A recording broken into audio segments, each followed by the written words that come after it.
recently got a chance to cruise on Royal Caribbean's brand new cruise ship, Star of the Seas.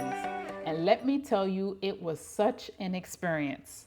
Star is the second ship in the Icon class. She has 8 different neighborhoods, over 40 places to eat and drink, and she has a maximum guest capacity of well over 7,600 people.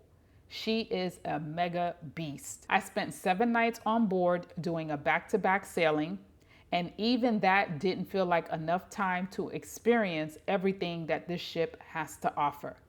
But during my week, I was able to get a good feel for what I loved and what I didn't love so much on board this new cruise ship. And I want to share that with you today. Now, let's start off with the first thing that I loved about Star of the Seas. And that is something that immediately stood out to me when I stepped on board, which is how wide it is. The Royal Promenade especially just took my breath away as soon as I walked on, because you see how wide and grand it feels, especially with the pearl that is like front and center. The other areas that are so much wider on this ship would be the elevator banks, so it's not so crowded in that area. The pool deck area is also wider, more walking space, and there's not much, it doesn't feel as tight between the walking path as well as the loungers like some other ships. And you can easily move around without bumping into other people. Even the Windjammer feels airy with plenty of seating and flow. Now, when I mean the Windjammer, like, don't get me wrong, when you first walk in at times, once, you have people trying to find their bearings and make it to the buffet stations. But once you bypass that, the Windjammer itself is just so much wider. It has ample seating. Just the flow of it is so much nicer on this class of ship. It really feels like Royal Caribbean paid attention to passenger flow and comfort when they designed this ship. For such a large ship with thousands of guests on board, it never felt overcrowded, and that alone made the experience more relaxing. The next thing that I loved about Star of the Seas will be the Royal Promenade. Now, if you've ever sailed on Royal Caribbean ships before, you know the promenade is the heart of the ship. But on Star of the Seas, it's on another level. It's massive, with 2-deck design that wraps around the center, giving you easy access from one side of the ship to the other. It feels so vibrant during the day and at night. And you have all the shops and the bars and the restaurants and the live music and the parades. Everything happens right here on the Royal Promenade. And with this beautiful new design, especially the lighting and that signature pearl that just sits there and it changes color during the daytime, and then at nighttime it changes to another color. It is just such a stunning piece of art, architectural design, or whatever you want to call it, that it's stunning in both person and on camera. It's one of those places where you can spend hours just people watching or grabbing a drink while soaking up the energy of the Royal Promenade. Now, the third thing that I really loved on board Star of the Seas will be the complimentary dining options. Now, we all know that food is a big part of cruising. At least it is for me. Now, I was really impressed by the variety of complimentary dining that Star of the Seas had. I mean, you have your Aquadome Market, Pearl Cafe, your famous El Loco Fresh. You have Base Camp, Surfside Eatery, and our favorite Sorrento's, and much more. And let's not forget your regular traditional dining experiences, which is the main dining room and the Windjammer. So it was great to see all these different dining options that are included in your cruise fare that would please most palates, in my opinion. So with that said, I never really felt the pressure to have to buy any specialty dining due to this whole variety.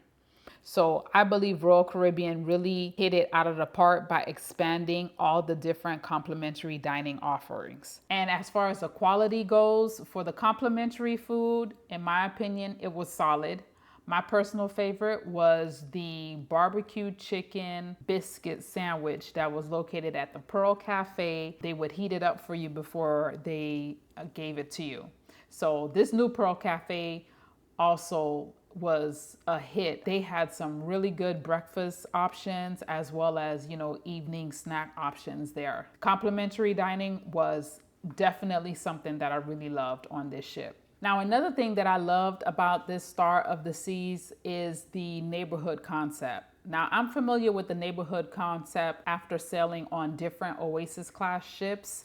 And to see that Royal Caribbean decided to bring the neighborhood concept onto the Icon class ships is absolutely a game changer, and it was a good idea.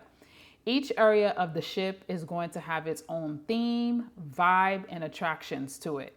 It helps to break up the size of the ship and it makes it feel more manageable. So you have your Thrill Island area, with your water parks and your sports area. You're gonna have your chill side with your pools.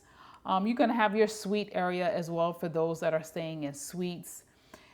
Your Central Park if you want a more peaceful, nature-inspired escape. Surfside for your families, which is a complete beautiful design in my opinion. And your Aquadome area with, that is nicely air conditioning and it has food, bars, a sit-down area, as well as you can see shows. So now my new favorite, I'm going to have to say, will be the Overlook that is located in the Aquadome neighborhood. In the past, my favorite has always been Central Park on all the Oasis class ships, but now having to sail on a ship like Star of the Seas, I have to say the Overlook is my jam. It's kind of the perfect chill zone for me. You get the stunning ocean views, a mix of sunshine as well as shade. It's air conditioning and it has 2 bars in there. And you also have complimentary dining, which is not far away over at the Aquadome Market. So it is just the perfect place to kind of just come and relax and recharge and just take in the views, especially during a sea day. All right, so I'm about halfway through with my list here on what I loved about Star of the Seas. But let me know in the comments, have you sailed on Star of the Seas? Or are you planning a cruise on Star of the Seas? Let me know in the comments. I would love to hear what you think or what your experience was or what you're looking forward to if you are planning on cruising on Star of the Seas. Now, the last thing that I want to say that I really truly loved about Star would be how uncrowded it felt. I know this sounds weird for a ship to be able to carry over 7,600 passengers, for me to say that it felt uncrowded, but it's true. And it's all about the design of the ship. So because of the 8 different neighborhoods, as I mentioned before, people naturally spread out all over the ship. Once everyone find their zone, their venue, or where they want to go, it's like, that's it. You don't really find an area where it's crowded per se. And this is separate from, if I'm talking about a show like Dueling Piano, that's a popular show, so it was a little crowded there. Or for example, the casino. My first 2 nights on the cruise, the casino was jam-packed, but it's a new ship and, trying to get the flow of things. And, it did seem a little bit overwhelming when I went in there the first 2 nights. But as the cruise went on, it would just flowed right through. It was easily to walk through and navigate. So I would say those were the only moment really where it was like, oh wow, this is a bit much. But you think about the Royal Promenade party that they had going on every night. For such a party with such a good turnout, you still didn't feel overwhelmed or congested. And that's also because of how wide the Royal Promenade is. So you still have a few hundred people out there on the dance floor hanging out, but everyone still had their breathing room and able to walk through and move around freely. The neighborhood concept that Royal has with the different venues is just a game changer. in the design of this ship. Even with the elevators, as I mentioned before, with the wider elevator bank area, so it's never like a whole bunch of people crowded by one elevator. There were so many elevators to choose from that you never felt crowded there, or even getting inside of an elevator, to be honest. It's just impressive how balanced and well thought out the flow of the ship is. And to me, I loved it. All right, so we've made it this far in the video of all the things that I loved about Star of the Seas. Now, let's just talk about two little things that kind of bothered me a little bit, and I was wondering why. First thing is the metal baskets in the room. So I guess Royal Caribbean decided to put metal baskets when they were building these Icon class ship as far as storage. Every time I went in to try to grab something out of the basket, it would make that loud screeching sound as it was scraping against the furniture. To me, that was kind of an interesting move on Royal's part as to why you wanted to put metal baskets. Now, this issue can easily be resolved if, say, maybe they put the soft mesh baskets in that area instead, if they wanted to leave the cubbies there. But the metal baskets in the room was quite annoying, and I think that's something that Royal should probably look down the line, even with Legend of the Seas, to put in, you know, nice mesh or the fabric baskets instead of the metal ones. And finally, the last thing that I noticed that really bothered me and I did not love so much on Star of the Seas was the interesting area that they decide to put the ice skating rink Absolute Zero. Now, Absolute Zero is located on deck number 4 towards the aft of the ship, and you have to walk through this small little art gallery and then a fancy designer store area, and basically through Playmakers. Playmakers is nice, but you're walking through Playmakers, which is a narrow walkway to be able to make it through to Absolute Zero.